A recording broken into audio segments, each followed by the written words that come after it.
Alright, the Like a Dragon Gaiden dub controversy is in my opinion getting blown way out of proportion. Overall, most people seem to be enjoying the game.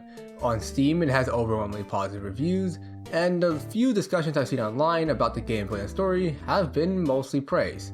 However, one person has hijacked all the discussion about this game and replaced it with outrage, and that is none other than Yong Yea, a lazy news YouTuber, but more importantly, the English voice for Kazuma Kiryu.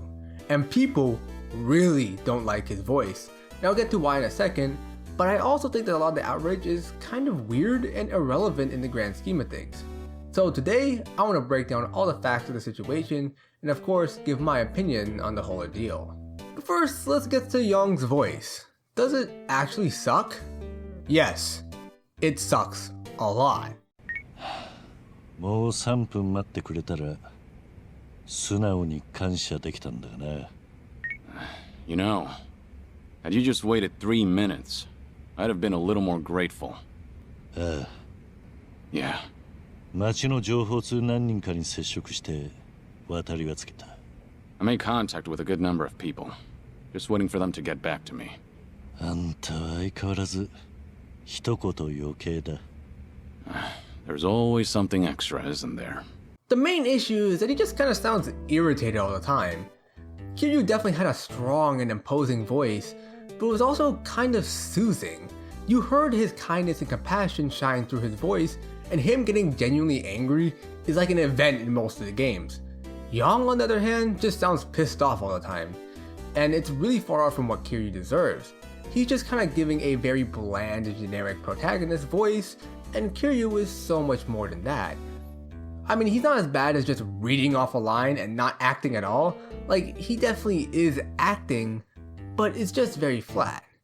Now, I didn't really think that the voiceover was particularly offensive, but that was until I heard the karaoke, because my god.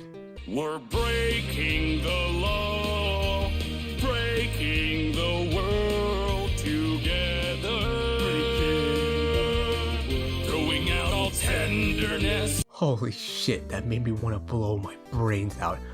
Why is there so much auto-tune for karaoke? It's karaoke, it's not supposed to have auto-tune. And Young, no offense, but please never try to sing again, because this is atrocious. We're living by our own judgment. But of course, after delivering the voice acting performance of all time, people got mad. And Young immediately started blocking any criticism on Twitter, which, I don't know man, it's kind of a bitch move, dude. You even said it yourself, you knew people might not like it, so you just have to take it on the chin and move on. Now, there are some overreactions in my opinion. If you go online and kind of search for this controversy, a lot of people will be saying this ruined the game. My friend, you can just press the sub button and move on, because this is really not that big of a deal. The only games in this franchise that have ever had a dub is the first ever game, which I know damn well y'all probably weren't playing, and Yakuza 7. You guys have enjoyed this franchise without a dub for this long, so you can keep doing it. Now, for the people who did want to see this franchise dubbed and were excited for that, or they have a reading disability and would like a dub so they can enjoy it more properly, yeah, it does suck, and they have a right to voice their disappointment.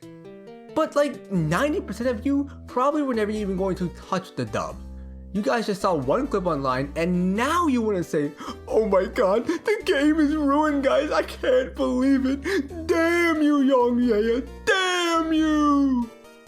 Now of course, I do believe that some of the YouTubers who are saying that the game is ruined because of this are just hamming it up for views. Like, I don't think they care enough and will just probably be playing the sub anyway. So yeah, there are some people who aren't actually being serious when they say this, but I still think it's a little weird to call this game ruined because of a dub you weren't going to play.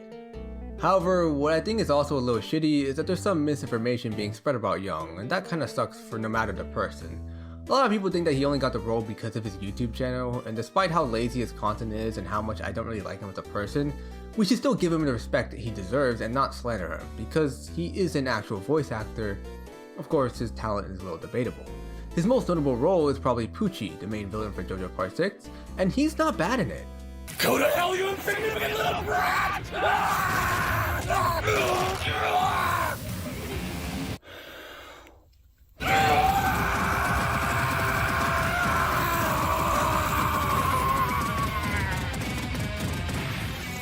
So yes, he is a voice actor, but I still do think this is a terrible miscast. As much as Yong doesn't really put much effort into his role, I don't even really blame Yong for this. Because like, imagine if you're an actor, an up-and-coming actor, and you get cast to be the Joker. Like, of course you're gonna take it. That's one of the biggest roles you could possibly get. It's gonna put you on the map. It's way more on the casting director's fault for somehow listening to this guy give the most bland performance ever and just say, yeah, this is fine. So yeah, despite his lackluster performance, I think it is shitty that people will just write him off saying like he only got the role because he's a YouTuber, when that genuinely is not the case. Like, do you guys honestly believe that someone at RGG watched this guy read an article in the most monotone voice ever and say, damn, he'd make a good Kiryu? But if that is what's happening and RGG is doing their casting based on YouTube videos, then allow me to present my formal audition for Goro Majima. Kiryu-chan, it's finally that time again. I want to see the Dragon of Dojima in action. Yes, Kiryu-chan, don't hold back now. I want you to give everything you've got. Cover me with your heat and let me feel that drag. What the fuck? Hey yo, who gave me the script? There is one last thing I want to talk about, and that is the idea that Yong replaced a perfectly good voice in Daryl Coolio. But I just don't see this being the case, because Daryl is essentially retired at this point. From 2017 to now, the only thing he was in was Yakuza 7, where Kiryu had a minor role. My guess is that he agreed to come back for 7, but when he realized that we would not only be getting Gaiden, but also that Kiryu would be a protagonist in 8, he probably backed out because he didn't want to commit to that.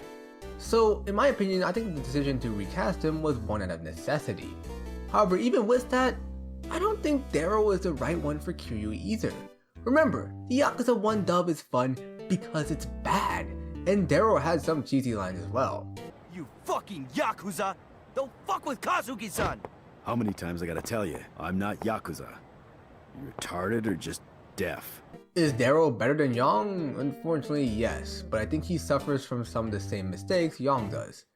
He does have a much more imposing voice than Yong, but he still lacks the warmth of Kuroda's voice. But to give both actors credit, Kiryu needed a high-level voice actor to really get it right. Because to carry Kuroda's voice is just so distinctive that it's hard to find someone who can capture all the same emotions with the language barrier as well. In fact, if you listen to interviews with him, he just sounds like Kiryu. This isn't to knock his acting because my god, is his acting superb. But I think the way to go about this is to not to try and imitate his voice exactly except in English, but to think how to capture the same emotions through your own voice, and neither actors in my opinion do this right. Is there an actor out there who can do this? Probably, but he's going to be a very hard find, and unfortunately RGG just made the wrong decision here. But that's all I have to say about the situation. I do think Yong is far from even decent as Kiryu, but there are some misconceptions about him that I wanted to address. So with all that out of the way, if you like this video, please subscribe. I hope y'all enjoyed the LA Noire gameplay because that's what I'm going to be talking about in my next video, which should be out by the end of this month. So if y'all are interested in that, please stick around, and I'll catch you another time.